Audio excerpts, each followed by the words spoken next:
Tau riboti manęs laukti, man kovoti mirtinai. Jau sulauksi manęs jauno, jei neslėps šalti kapai. Gal sulauksi manęs jauno, jei neslėps šalti kapai. O jei žūsiu už tėvynę, kur atskirtas nuo tavęs, gal žvaigždutė vakarinė pas mane tave atves. Gal žvaigždutė vakarinė pas mane tave atves. Ant smėlėto mano kapo prisodinkit daugelių, o kad jos gražiai žydėtų, palaistyk vandenėlių. O kad jos gražiai žydėtų, palaistyk vandenėlių. Rašytiniuose šaltiniuose Dubičiai pirmą kartą minimi 1402 metais. Tai yra kryžiuočių kelių aprašyme. Vadinasi, kitais metais Dubičių kaimas turi teisę švęsti savo 600 metų jubiliejų. Sveiki gyvi sveteliai mūsų laukiamieji, ar gera buvo vieškeliu važiuoti, ar gera buvo vieškeliu važiuoti, ar nepailso širmieji žirgeliai, ar nenuilso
karaliaus Mindaugo meniai ir kalbėję su karalienė Morta?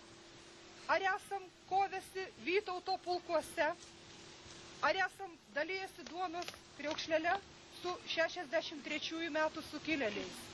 Aš manau, kad Dubičių vaikai istorijos mokosi ne tik iš vadovėlių. Jų pats gyvenimas šalia šių šventų vietų juos įgalina būti kitokiais. Ir brangus mums mūsų protėvių atminimas. Morkus, būdamas ekonomistas pagal profesiją, mokytojavo šitame krašte. Mokytojavo tuomet, kai lietuviškos mokyklos buvo uždraustos. Tai nebuvo lengva, tai buvo pavojinga. Morkos netekome 43-aisiais, o šiandien 2001-aisiais kalbame apie jį. Ir tai, kad festivalį vadiname Morkaus, o net ne Morkaus bruzgės, rodo, kokia šiluma sklinda nuo to žmogaus. Morkus rodos savas, mūsų visų. Taigi šią progą susirinkę, nepamirškim savo istorijos.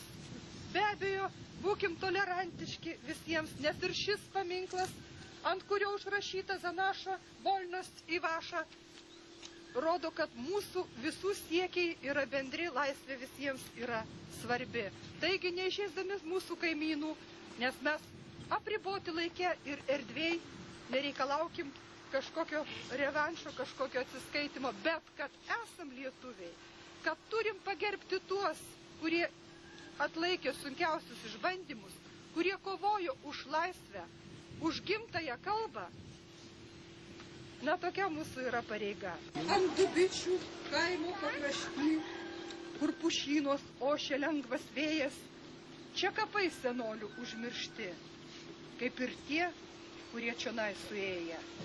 Juk iš čia nei vienas nesugrįžo, jų takai vešlia žole apaugo, o seni apsamanoję kryžiai atgimimą mirusių saugo. Įsisiurbę šaknimis į smėlį, lyg sargai balti beržai sustojo. Po žalios velėnos kauburėliais ūla prausia savo kareivėlius. Mūsų protėviai šituos kapuos, bet jų kraujas teka širdyse. Mes dėkingi esam jiems už tai, kad gyva dar šiandien mūsų dvasia. Už Morkų, už jūs visus, už mūsų ir jūsų laisvę. Ir padangiai nuaidėjo vyturų linksmi balsai. Ir padangiai nuaidėjo vyturų linksmi balsai. Skaisti saulė patekėjo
Tokios dainos jau įsipagadijo, Saulytė pasirodė ir kviečia turbūt toliau į mūsų tolimesnę programą, į gegužinę, į pobūvį.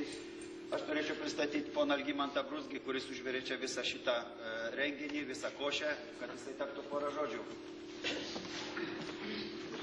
Aš norėčiau visiems padėkoti susirinkusiems, kad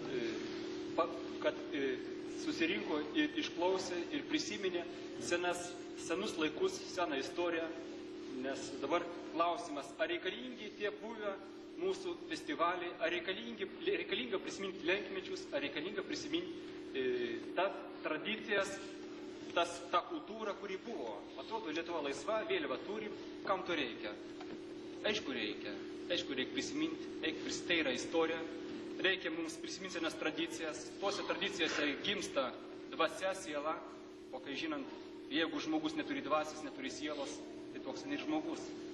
Ir nors yra dabar, kaip sakoma, 10 metų ir to periodo labai sunkaus, bet reikia tikėtis, kad tos tradicijos bus atgaivinamos, kad tos tradicijos bus tęsiamos ir sodinami bus ąžuoliukai, ąžuoliukai taps ąžuolais ir tos ąžuolus mes rinksim į Seimą, į vyriausybę.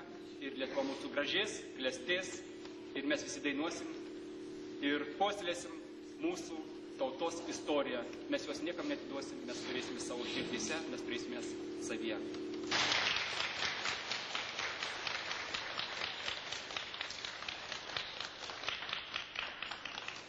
Gerbiami Dubičių krašto žmonės, kadangi ne tik Dubičiškiai, Krokšlys, Lynežeris, kiti kaimai susirinkę, iš ties mes šiandieną labai sujaudinti.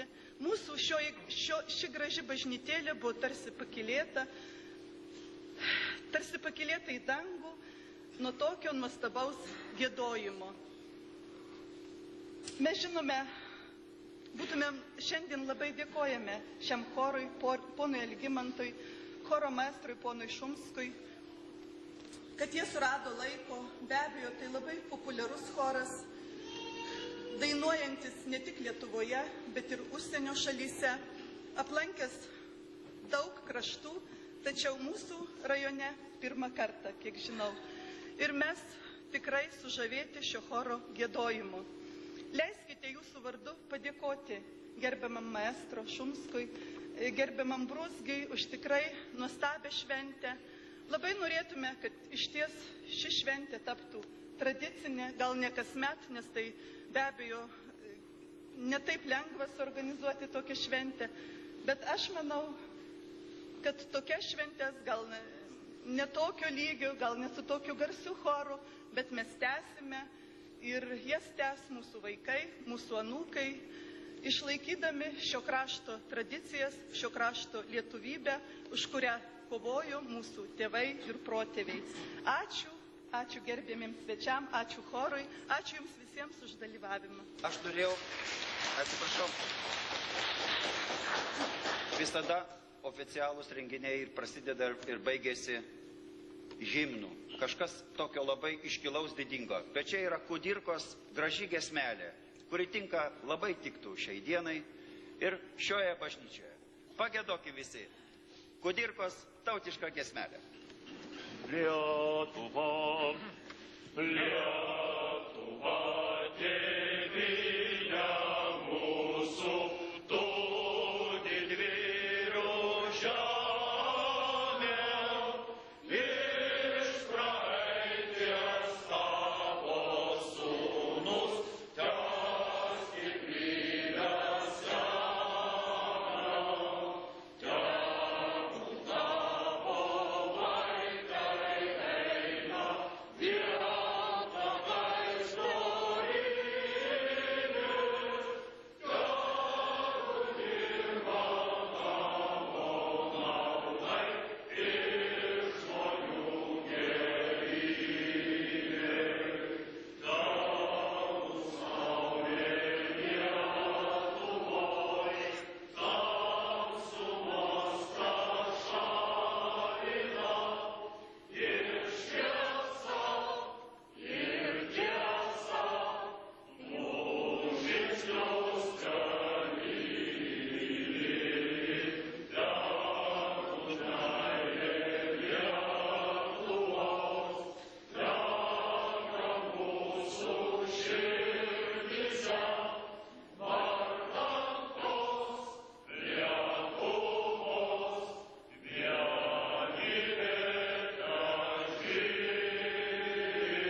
Dėkojame labai. Ačiū. Vadinasi, Morkaus festivalis tęsiasi. Jisai tęsiasi po 60-65 metų.